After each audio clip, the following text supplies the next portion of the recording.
সকলকে আমার আনন্দিত জয়গুরু। স্কুল মানুষকে পড়তে শিখায়, কিন্তু গুরু শেখান কিভাবে মানুষ হতে হয়। আজকে এমনই একটি ইষ্ট প্রসঙ্গ আলোচনা করব। শ্রী ঠাকুর বললেন, শিখলে যে তুই কত শত, বোধ তো কিছুই ফুটল না। স্মৃতির বলদ হলি শুধু, এক মুঠো ভাত জুটল না। কলেজের এক প্রিন্সিপাল ট্রেনে করে কোনো এক জায়গায় যাচ্ছিলেন। তিনি যে বগিতে ছিলেন, ওই বগিতে উঠেছিল কলেজের বেশ কিছু ছেলেমেয়ে। তাদের অবাঞ্ছিত আচরণ ও কোলাহল দেখে প্রিন্সিপাল মাথা নিচু করে চুপ করে থাকলেন। হঠাৎ দেখতে পান একজন ফেরিওয়ালা চলন্ত ট্রেনের জানলা ধরে ঝুলে ঝুলে এই কামরা থেকে অন্য কামরায় যাচ্ছে।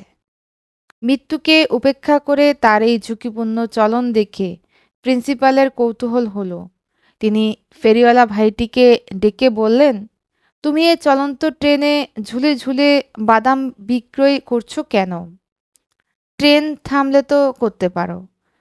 ছেলেটি অশ্রুভরা নয়নে বলছে, স্যার, আমার মা খুবই অসুস্থ। বাড়িতে সকালে ওষুধ কোনো রকম খাইয়ে এসেছি, আর ওষুধটুকু নেই। দুপুরে আবার ওষুধ খাওয়াতে হবে। এই বাদামগুলো বিক্রয় করতে না পারলে মার ওষুধ কিনবো কী করে?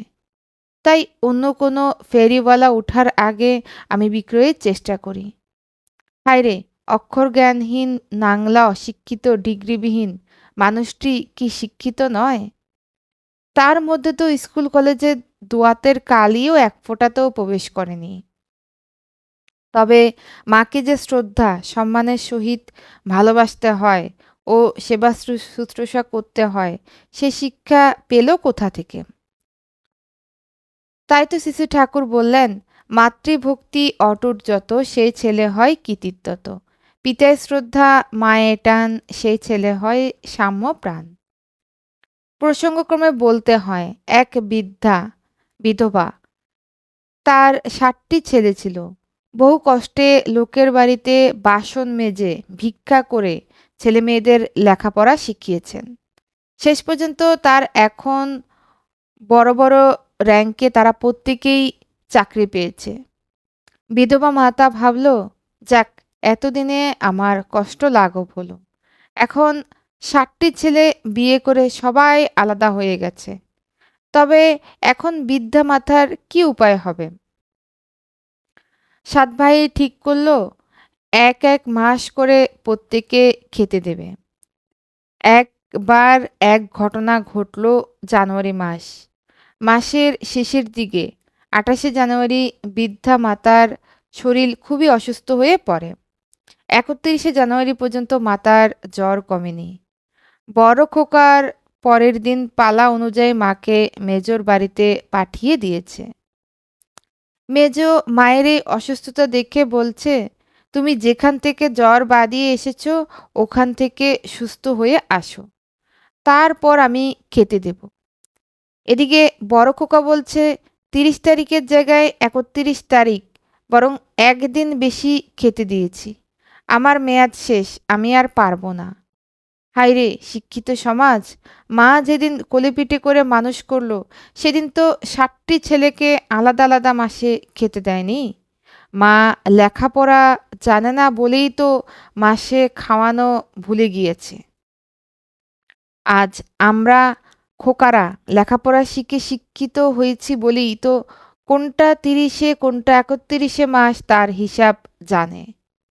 তাই তো শ্রী ঠাকুর বললেন, লেখাপড়ায় দরো হলেই শিক্ষা তারে কয় না, অভ্যাস ব্যবহার সহজ জ্ঞান না হলে শিক্ষা হয় না।